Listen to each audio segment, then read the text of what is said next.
नमस्कार, तेज हरियाणा से गुरविंदर पन्नू एक बड़ी अपडेट के साथ शुरुआत करेंगे। डबवाली के गांव शेरगढ़ में कुछ दिन पहले एक एक्सीडेंट में एक युवक की मौत मामले में पुलिस ने बड़ा खुलासा किया है। दरअसल एक्सीडेंट का प्लान बनाकर हत्या करने के मामले में एक आरोपी को पुलिस ने काबू किया और ये पूरी जो कार्रवाई है वो डबवाली पुलिस की तरफ से की गई है।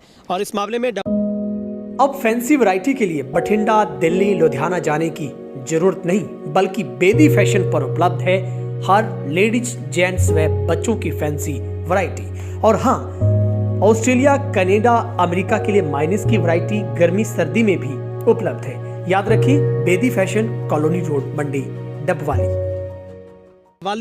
से पुलिस अधीक्षक की ओर से प्रेस कॉन्फ्रेंस करके इस बात का खुलासा किया गया है।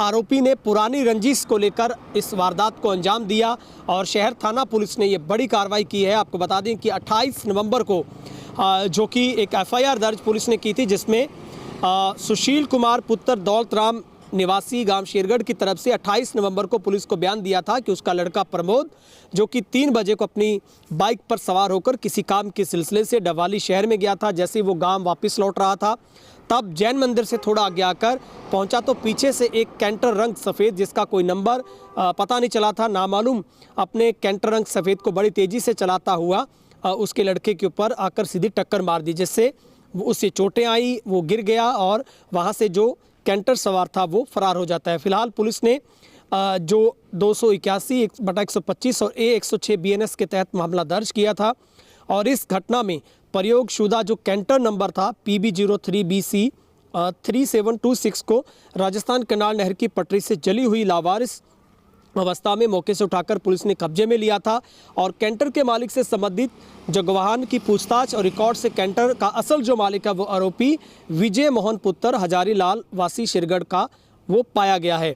और पुलिस ने सबसे बड़ा खुलासा यह किया है कि इस घटना में ये घटना कोई इत्तेफाक या फिर किसी तरीके से सड़क हादसा नहीं, बल्कि परिवार के ही सदस्य ने एक पुरानी रंजिश को लेकर इस घटना में जो कि उस युवक की हत्या की। तो सीधे तौर पर कुछ साल पहले परिवार के लोगों का आपसी जो झगड़ा था, उसी झगड़े में कई लोगों पर जो मुकदमा दर्ज था और जो मृतक प्रमोद है वही उस पूरे जो कि केस में मुख्य गवाह था। तो वहीं उसी बात को लेकर पुलिस ने बताया है कि जो विजय मोहन है वो रंजिश रखता था कि उसे उस बात का बदला लेना है। उसी बदले की ताक में उसने देखा कि आज वो अकेला बाइक पर है, जैसे ही वो घर जाएगा वो पीछे से अटैक करेगा। और हालांकि पुलिस को गुमराह करते हुए उसने जो बाइक को जाकर अपने कैंटर को बाइक में टकराने के बाद राजस्थान कैनाल पर जाकर आग लगा दी, ताकि तमाम सबूतों को मिटाया जा सके, किसी को कुछ समझ ना आए। लेकिन पुलिस ने महत्वपूर्ण सुराग जुटाते हुए आरोपी तक पुलिस पहुंची और अब जो पुलिस ने खुलासा किया है कि ये एक आरोपी ने पुरानी रंजिश को लेकर इस वारदात को अंजाम दिया है। और पुलिस ने यह भी बताया है कि मुकदमा में सुशील कुमार पुत्र दौलतराम वासी गांव शेरगढ़ की आरोपी विजय मोहन पुत्र हजारीलाल वासी शेरगढ़ के साथ पुरानी रंजिश होनी पाई गई है, क्योंकि विजय मोहन के खिलाफ पहले से जो कि मुकदमा शहर डबवाली में ही दर्ज है और इनके ऊपर ये पहले से सज़ा इनको हो चुकी है। हाईकोर्ट चंडीगढ़ से अपील चल रही है, जो कि जांच के दौरान पूर्व में ही साक्ष्य से विजय मोहन पुत्र हजारीलाल शेरगढ़ ने अपने कैंटर नंबर से पुरानी रंजिश के रहते ही अपने कैंटर से मृतक प्रमोद कुमार को जान से मारने की नीयत से तेज रफ्तार से मृतक प्रमोद कुमार के बाइक को पीछे से टक्कर मारकर हत्या करना पाया गया है। और अभियोग में धारा 103 एक BNS अपराध घटित होना पाए जाने के बाद पुलिस ने 103 BNS इजाद की है और 106 BNS की घटना होने पाए जाने के बाद मुकदमा 106 BNS को दर्ज किया है।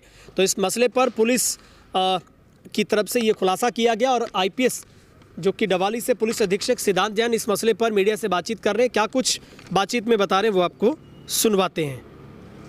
तो देखिए, जैसा कि आप सभी को बता दें कि कुछ समय पहले डबवाली शहर में घटना हुई थी, जिसमें एक कैंटर चालक द्वारा एक व्यक्ति का एक्सीडेंट किया गया था और कुछ समय बाद उस कैंटर को नहर के पास जला दिया गया था। तो इससे सभी लोगों में काफ़ी कौतूहल था कि ये घटना कैसे हुई है, कहीं इस घटना के पीछे और कोई कारण तो नहीं है।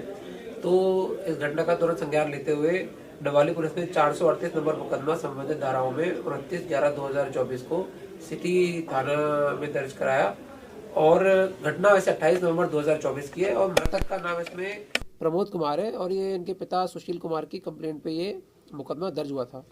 तो उसमें कार्रवाई करते हुए सबसे पहले तो कैंटर के बारे में पता किया, कैंटर का नंबर क्या है, कैंटर के मालिक कौन है। तो पता चला कि ये कैंटर पहले भी कई बार बिक चुका है, पहले दूसरे तीसरे नंबर पे बिक चुका है। तो आगे पता जो ही करने पे, इन्वेस्टिगेशन करने पे, अनुसंधान में तथ्य जुटाने में पता चला कि ये जो कैंटर है ये विजय मोहन नामक व्यक्ति ने खरीदा हुआ है।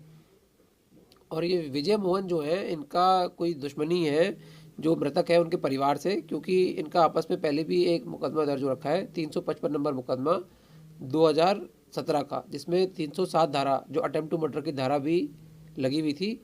और जो मृतक है प्रमोद कुमार, इनकी गवाही पर ही विजय मोहन को सज़ा भी हो रखी है उस मुकदमे में। और इनकी मतलब हाई कोर्ट में अपील के लिए भी इन्होंने अपील कर रखी है उस डिसीजन के अगेंस्ट में। और इसी के रंजिश के चलते इन्होंने ये कैंटर इन पे चढ़ाया और कार्रवाई करते हुए डवाली पुलिस ने इनको अरेस्ट किया। और मुकदमे में जो मर्डर की धारा है 302, जो अभी नए में 103 एक BNS हो गई है, वो ऐड करके इनको गिरफ्तार किया है। तो क्या सर इन्होंने पहले कोई रेकी वगैरह की, किस तरह से प्लान कैसे किया? हाँ, इन्होंने पहले रेकी करी है। बेसिकली ये काफ़ी समय से आप एक दूसरे को जानते हैं, इनका जो घर भी है और खेत भी है वो पड़ोसी हैं, लंबे समय से जानते आए आ रहे हैं। ये जानते हैं कौन कहाँ रहता है। जैसे बताया 2017 का मुकदमा भी इनके विरुद्ध उनकी शिकायत पे दर्ज है, 307 का मुकदमा। तो ये आपस में एक दूसरे को अच्छी तरह से जानते थे। और जो अभी तक पूछताछ में है कि भाई इन्होंने काफ़ी लंबा ग्रज पाल रखा था कि भाई इस तरह की घटना, मतलब ये इनको सज़ा हुई है तो बदला लेने की भावना जो इनके अंदर थी, इसी कारण से इन्होंने ये घटना को अंजाम दिया। और मुख्य बात यह है कि भाई ये जो कैंटर इस्तेमाल हुआ है ये काफ़ी जली हुई हालत में था, लेकिन तब भी कार्रवाई करते हुए, और कई बार बिक चुका था। मतलब एक्चुअली जिन लोगों ने खरीदा था उन्होंने RC ट्रांसफ़र नहीं करवाई, लेकिन फिर भी पूछताछ करते करते आखिरी जो ओनर है वहाँ तक पहुँचे। और साइबर सेल की मदद से भी कि भाई टावर लोकेशन जो आरोपी है उसकी कहाँ पर थी और मृतक की टावर लोकेशन कहाँ पर थी, इस तरह से पूरी कार्रवाई करते हुए ये साइंटिफिक एविडेंस जुटाए और आरोपी को गिरफ्तार किया। सर मृतक के साथ इनका कोई पारिवारिक रिलेशन है? ये तो देखिए एक बार और अच्छी तरह से पता लग जाएगा, लेकिन ये पड़ोसी तो है ही बिल्कुल, खेत भी और घर भी इनका पड़ोस में ही है। और आपस में इनका क्या रिलेशन रहा है या नहीं रहा है वो तो और अनुसंधान में आ जाएगा, पर इनका एक मुकदमा पहले दर्ज है। मतलब सर उसी झगड़े की रंजिश थी? हाँ बिल्कुल बिल्कुल, 355 नंबर मुकदमा 2017 का सिटी रवाली में दर्ज है। तो 7 साल पुराना मुकदमा है और उसमें इनको सज़ा भी हो रखी है और अभी इन्होंने हाईकोर्ट में अपील डाली हुई है। तो सर वो मृतक के परिवार की तरफ से उनके ऊपर करवाया गया था? हाँ बिल्कुल, मृतक के परिवार की तरफ से, जिसमें जो मृतक हैं यही गवाह थे, जो मेन गवाह प्रमोद ही थे। तो इनको इस प्रकार की कुछ रंजिश थी। तो ये बढ़िया कार्रवाई करते हुए इसमें आरोपी को गिरफ्तार किया है और मर्डर की धारा के अंदर गिरफ्तार किया गया है डवाली पुलिस द्वारा।